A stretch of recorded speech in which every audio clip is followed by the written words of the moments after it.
In the I want to start in the Big East because you got St. John's terrific second half performance, ran Marquette out of the gym. UConn Creighton, it looked like UConn was going to make a little bit of a comeback there. Creighton held on, and there were some fireworks at the end. Fan, I want to ask you, I want to start with that. What happened with Creighton and UConn at the end? Because all I saw was a picture that was going around of Greg McDermott very upset with UConn assistant Luke Murray. Yeah, apparently Greg McDermott doesn't like the movie Ghostbusters and was letting Luke Murray know about it. No, I don't know. I mean, here's what happened. Creighton won a game that I think many people anticipated them being an underdog in or outmatched when you barely beat DePaul. And the fact is they are continually a matchup nightmare for UConn. Greg McDermott is now 9-4 against Dan Hurley. 9-4. And he's 9-3 in Creighton UConn games because one of the games came when Hurley was not at UConn, when he was at Rhode Island. So, it is really something here what he's been able to do. And I got to tell you guys, at the end of the game, Jemiah Neal goes in for a dunk on a play that Greg McDermott said after, that shouldn't happen. It's a guy celebrating. He wants to rub it in their face. Now, it's not the first time we've seen it. It won't be the last. But I get it. I get Hassan Diarra being pissed off for that. Now, Jaden Ross came off the bench and got ejected. You can't do that. And things got testy there at midcourt, and assistants start jawing at coaches and whatnot.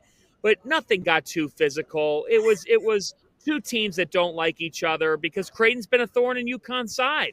And they were again tonight. Creighton only turned the ball over 4 times in this game. They kept Alex Karaban under wraps. I mean, Karaban struggled all night. He could not find it. He was 3 of 10 from the floor. He had 6 points. I'm sorry. Connecticut's not winning a first-round NCAA tournament game if Alex Karaban's going 3 for 10 from the floor. So, but he will bounce back from this. This UConn team, they need the night of rest, I think. They do. And I think for them, Dan Hurley said after the game, we don't deserve to be in the championship game. He said it. We do not deserve to be in the title game because we have not been one of the 2 best teams in this league this year. They're heading back to Connecticut. Creighton has been one of the best 2 teams. And so let's not ignore the fact here that the Creighton Blue Jays lost Pop Isaacs. And I'm not going to lie to you guys. When they lost Pop Isaacs, I thought they would finish 6th or 7th in this league. They got their ass kicked in December at Georgetown. It was non-competitive. I thought they were cooked. Well, I thought wrong. And I think a lot of us did too. I thought maybe they might be on the bubble. They're better than the bubble. They're absolutely going to hear their name called, single-digit seed. This is a really impressive season that they put together. Greg McDermott told me tonight after the game, Jeff, I want to get your thought on this. He said, I've been coaching for 30 years. This has been a top 3 most rewarding season because I thought my team could head into the blender, and we didn't. No, I thought when I saw them in Vegas around Thanksgiving that they could be headed for the crown.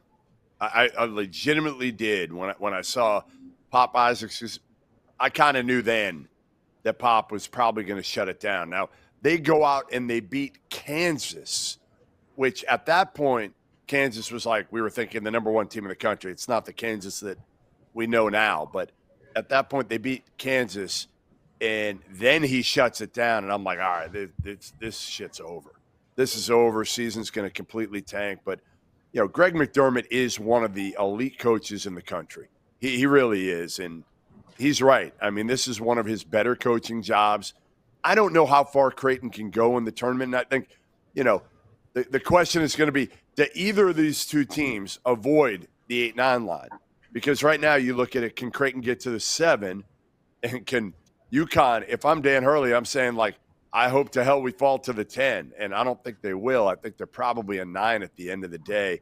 But Creighton has got to hope that they win in the finals because if they can beat St. John's, they're definitely off that 8-9 game.